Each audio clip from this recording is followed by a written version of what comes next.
मेरे पुत्र की मृत्यु के लिए जो कोई भी दोषी है उसे इसका मूल्य चुकाना होगा। ये समस्त असुर सभ्यता की प्रतिष्ठा का प्रश्न है। मेरे पुत्र का बलिदान व्यर्थ नहीं जाएगा।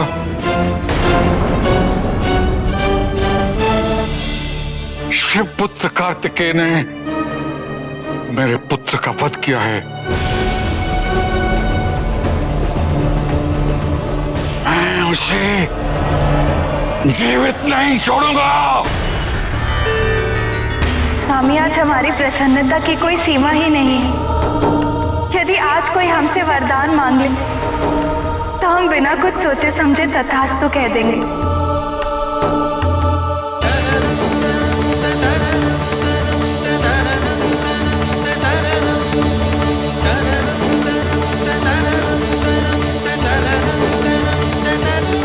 तब तो मुझे सावधान रहने की आवश्यकता है,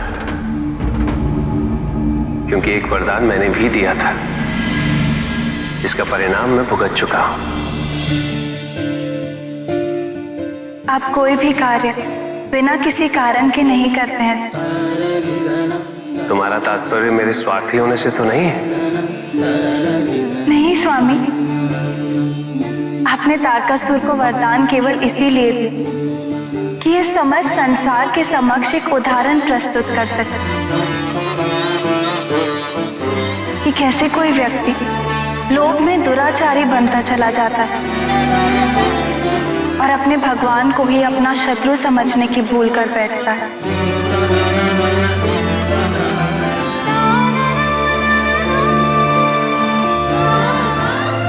ऐसे क्या देख रहे हैं स्वामी? पार्वती हमारे मिलन और उसके पश्चात भी ये वैरूपिया दुख कोई ना कोई रूप धारण करके आता ही रहा है। उन जैसे वैरागी के नेत्रों से अश्रु छलक उठे तो तुम जैसी करुणामयी को कितनी कठिनाई हुई होगी, इसकी कल्पना करना भी मेरे लिए संभव नहीं।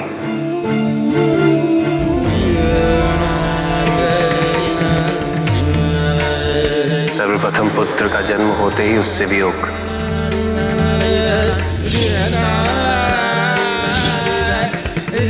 तत्पश्चात कृतिकाओं को सौंपने की विवशता,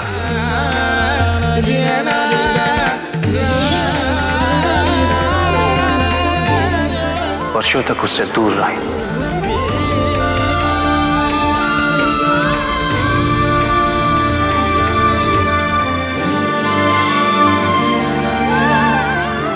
और जब उससे मिलन हुआ तो उसने तुम्हें मां के रूप में स्वीकार नहीं।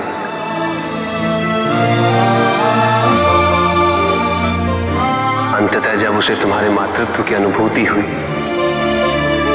तो मैंने उसे एक योद्धा बनने के लिए तुमसे दूर कर दिया। पार्वती, मैंने एक पिता का दायित्व अवश्य निभाया है, किंतु पति के दायित्व के प्रति मैं उपेक्षित रहा और इसका आभास है मुझे। दाम्पत्य के प्रत्येक सुख जिसके प्रति मैं अनभिज्ञ हूं, मैं उसकी पूर्ति करना चाहता हूं। नहीं स्वामी, आपने इतना कहा वही हमारे लिए बहुत है। हम कभी आपसे ये कह नहीं पाए, किंतु आज कहना चाहते हैं कि आप एक आदर्श पिता ही नहीं, अपितु एक आदर्श पति भी हैं। आपने सदैव हमारे दुखों को समझा और हमारे प्रत्येक दुख के उपाय हेतु भी आप सदैव प्रयासरत रहे। यही तो आपकी और हमारे संबंध की विशेषता है। हमें दाम्पत्य में वर्चस्व की अनुभूति कभी नहीं होने दिया। समानता है, विश्वास है, एक दूसरे के प्रति सम्मान है, एक दूसरे के कर्तव्यों की पूर्ति हेतु हम सदैव सहायक रहे। हम एक दूसरे के पूरक हैं। एक दूसरे के प्रति समर्पित होते हुए भी हम दोनों ने एक दूसरे के व्यक्तित्व व अस्तित्व को कभी निस्तेज नहीं होने दी। प्रेम की इससे उत्कृष्ट परिभाषा और क्या हो सकती है स्वामी?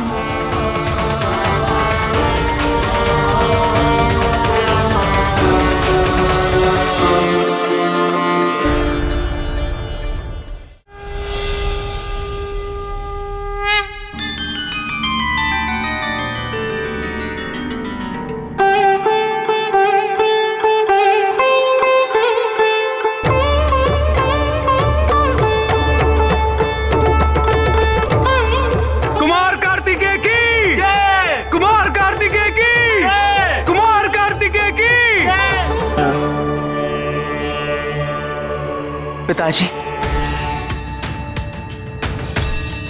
मेरी सभी माताएं, देवगण,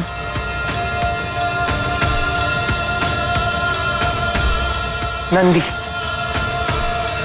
तथा सभी गण और प्रेत, ये विजय केवल मेरी नहीं, ये आप सबकी विजय है।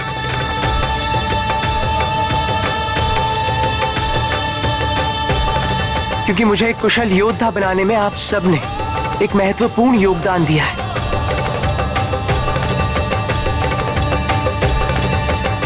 आप सभी ने मुझे अपनी शक्तियां देकर, अपने आशीर्वाद तथा अपनी प्रार्थनाओं से मुझे इस कार्य हेतु सक्षम बनाया।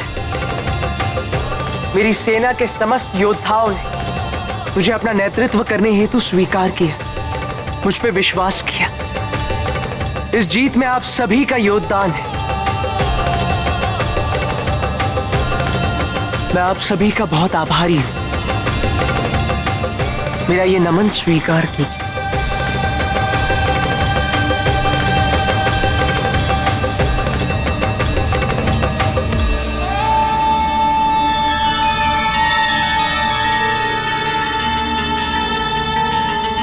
कुमार कार्तिकेय का कथन उचित है। पराजय का कोई एक कारण अवश्य होता है, किंतु विजय बिना आपसी संयोग और तालमेल के संभव ही नहीं।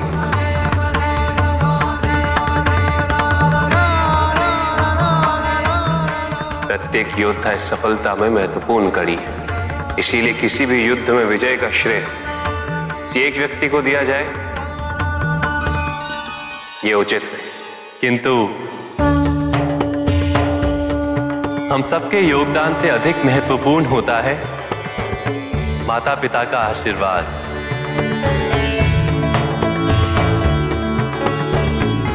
यदि वो ना हो तो कोई भी व्यक्ति अपने जीवन के किसी भी युद्ध में सफलता प्राप्त नहीं कर सकता।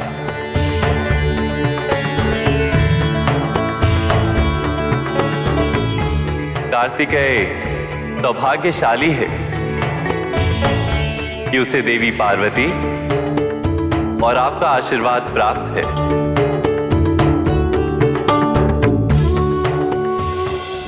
एक अत्यंत तनावपूर्ण और कष्टदायी अध्याय अंततः समाप्त हुआ।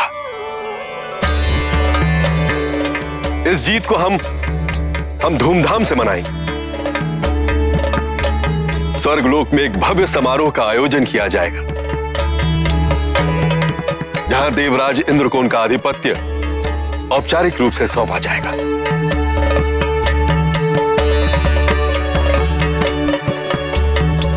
सत्य कथन देवगुरु,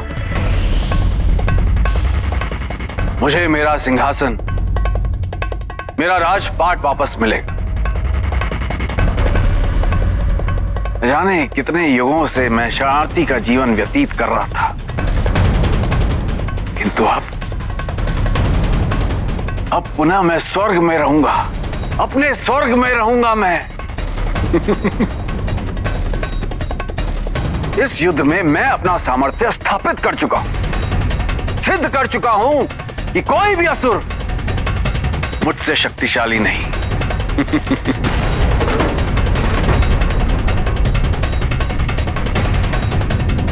देवराज इंद्र का स्वर्ग अब कोई नहीं जीत सकता, कोई नहीं।